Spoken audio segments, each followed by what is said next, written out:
All right, we're going to try this. I am still trying to figure out what's going on with StreamYard. I had a really good experience with Facebook yesterday or last Friday, so we're probably going to have to go back to Facebook. But I like the ability to be able to stream in multiple places and to be able to share my screen when I need to. And so I'm still kind of figuring out what we're going to do next. So today's part of today is just simply to test out the system. Don't like the shadows when I do this. I don't think those shadows are beneficial. I want to be able to deal with that. But trying to figure this change in technology out, and it's driving me a little crazy because we smoothed along for a long, long time. And it's interesting because my wife and I were counting the other day. I've been doing these 4 weekday live feeds for 4.5 years. That puts me a little over 1,000 just taking the Monday through Thursday. Now I've done dozens of other live feeds in other platforms and other places, more than dozens. I've done hundreds and hundreds of them.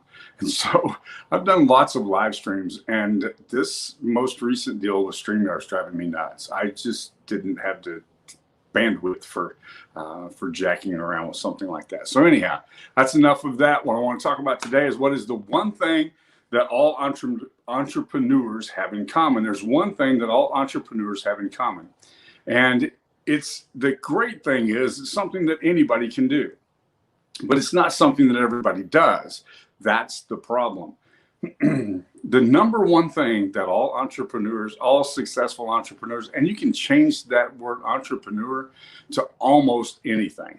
You could call it successful leaders or successful managers or successful CEOs or whatever you want to stick in that blank. Now, entrepreneur happens to be my space, so that's what I'm going to do. But all successful entrepreneurs have one thing in common. And that one thing that they have in common is they're prolific readers. That became aware to me because over the years, I've noticed that I have this habit.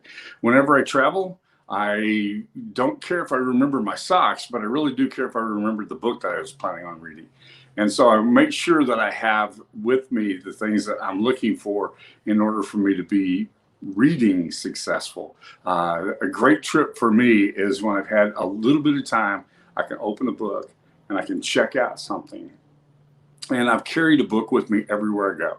I've purchased books because they would fit inside of my coat pocket, or they would fit inside of my hip pocket, or wherever.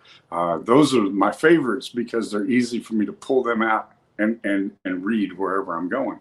But the one thing that every successful entrepreneur has in common is that they're prolific readers. Now, there's some reading habits that it's really important that you have. And one of the unfortunate things is that we're taught in school to read for volume. You have to read 3 chapters tonight. Whatever grade you're in, that's going to be a common kind of thing. All the way through your college experience, people are always trying to get you to read volume. And so I knew I was going to be laid up a little bit for about the last 2 weeks because I had to have some surgery done in my mouth and I wouldn't want to talk.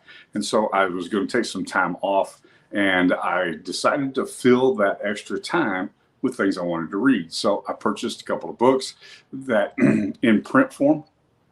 I purchased more in Kindle form, and I set out the task of recovering and reading at the same time, because you can do that when you don't want to talk.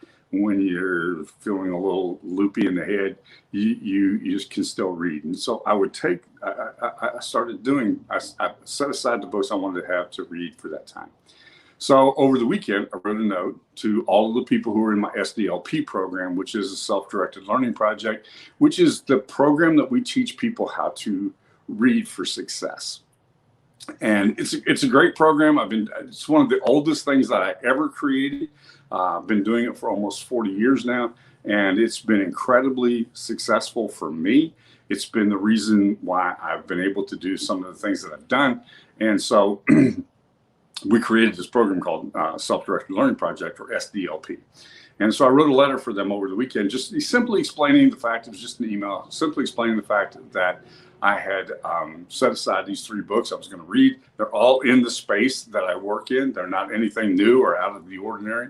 And so I set those 3 books aside and I started to take notes. And I do the same thing. I start to, one of the main things that you learn to do in the SDLP is one of the main things you learn to do is learn to connect the dots. And if you understand how important it is to connect the dots, it makes all the difference. So one of the things you'll see noted in the margin of any book that I'm reading is how that particular concept is connected to other places where I've read that concept previously, and any new insight that I might get to that. That's one of the things that all successful people have in common. And it's really important that you understand how powerful that is, because once you start to see things as being connected, and you can see that this author and this author had these 2 things in common, then you begin to make a huge difference